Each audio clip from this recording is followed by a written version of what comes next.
Magandang umaga po sa inyong lahat. Dito ako mag-homily ngayon dahil limited ang aking oras, no?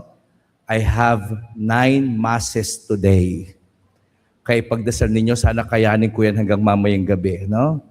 Kasi po ay Ash Wednesday, ngayon po ay araw kung saan opisina, schools, simbahan, kinakailangan magpalagay ng abo sa noo, no? At ito po yung aking pangtatlong misa. Nakakapangatlo na ako. May 6 pa ako natitira hanggang mamayang 7:30. Kasi po may next mass ay high school at 9:30. So kaya kailangan kong matapos mga 9:15. Kaya mamaya mag-impose ako ng ASH, may katulong akong 2, pumila din kayo sa kanila, ha? Maniwala kayo dyan. Baka mamaya sa akin lang kayo pumila, doon sa 2 hindi, ha? Kasi yung 2 po ay hinanap galing po sa inyo, mga lay minister naman sila, kaya pwede naman sila mag-impose ng ASH, okay? Kaya wag ho kayong matakot, baka sabihin niyo hindi kay Father la ako magpapalagay ng ASH, ha? Kaya po ako nagpadagdag ng 2 kasi po para mabilis matapos yung pag-i-impose ng ashes sa noo. Okay? Kaya pupila din kayo sa kanila, ha? Pag mamaya after my homily, yun po yung gagawin natin, mag-i-impose tayo ng ashes sa noo, pero po meron akong 2 katulong, ha? Because nga po ay kinakailangan on time lahat ng akin pong mga misa ngayong araw na ito. Today, we begin the season of Lent with simple but powerful words. Remember that you are dust, and to dust you shall return. The other word is repent and believe in the gospel. Yan po yung 2 salita na ginagamit kapag naglalagay ng abo sa noo. Alalahanin mo na ikaw ay alabok at sa alabok ikaw ay babalik. Magsisi kayo at maniwala sa Ebanghelyo. 2 katotohanan ang ipinapaalala sa atin ng pagdiriwang ngayon. Una, tayo bilang tao ay mahina. Pangalawa, tayo ay minamahal ng Diyos. Yan ang 2 katotohanan na ipinapaalala sa atin ng paglalagay ng abo sa noo. Pinapaalala na tayo ay mahina at pangalawa, tayo ay mahal ng Diyos. Ang abo ay tanda ng ating pagiging tao. Limitado, nagkakamali, at maaaring sabihin natin ay hindi panghabang buhay ang ating buhay o pananatili sa mundo.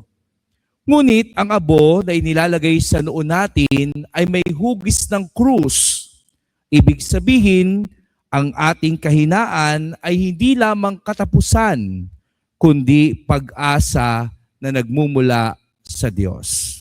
Kaya nga sa Ebanghelyo, binibigyan tayo ng pagkakataon ng Panginoon na palakasin ang ating mga sarili kahit tayo ay tao at may kahinaan sa pamamagitan ng panalangin, pagsasakripisyo at pagkakawang gawa. Iyan yung 3 na binanggit sa mabuting balita. Prayer, fasting, and almsgiving.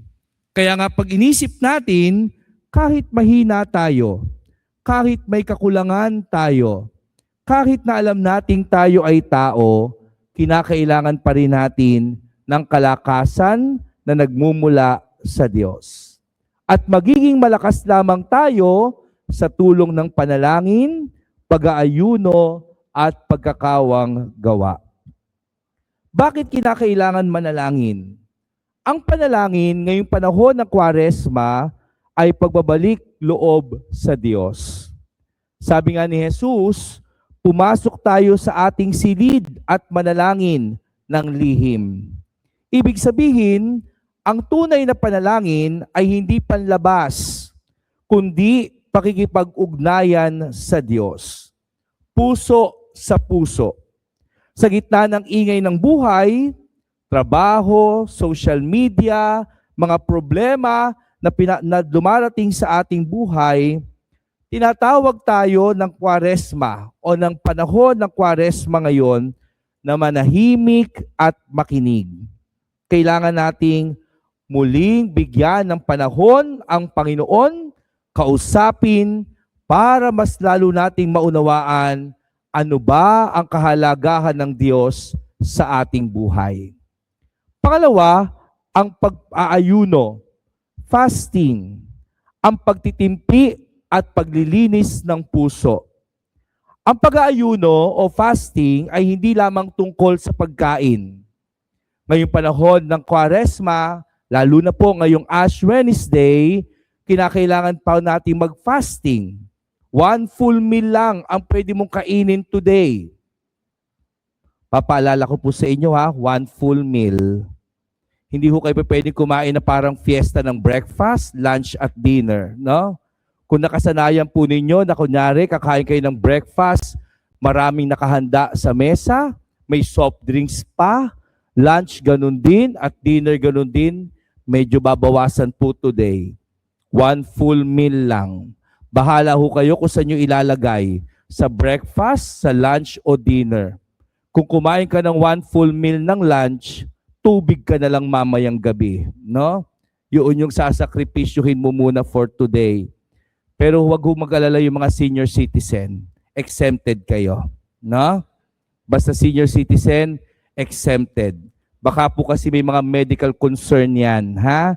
Yung tipong hindi pa pwedeng uminom ng gamot kapag hindi nakakain. Kaya papayagan po yung mga senior citizen na hindi muna mag-fasting. Pero kung kaya naman at tiisin at magsakripisyo, pwede. Pero kung hindi kaya dahil may mga kinakailangang concern sa health, ay exempted yan. Okay? Today also, I practice din ng abstinence. No meat today. Wala pong kakain ng karne sa araw na ito. No? Vegetables, seafoods, yan lang ang allow. No? Hindi po pwedeng kumain ng karne ngayong Ash Wednesday. At lahat ng Fridays ngayong Lenten season. Abstain from eating meat. Okay? So mayroong pag-aayuno, mayroong pagsasakripisyo, pero hindi lang po tungkol sa pagkain ng pagsasakripisyo, ito ay pagsasanay ng puso. Maaari tayong mag-ayuno mula sa galit, chismis, bisyo, at marami pang iba.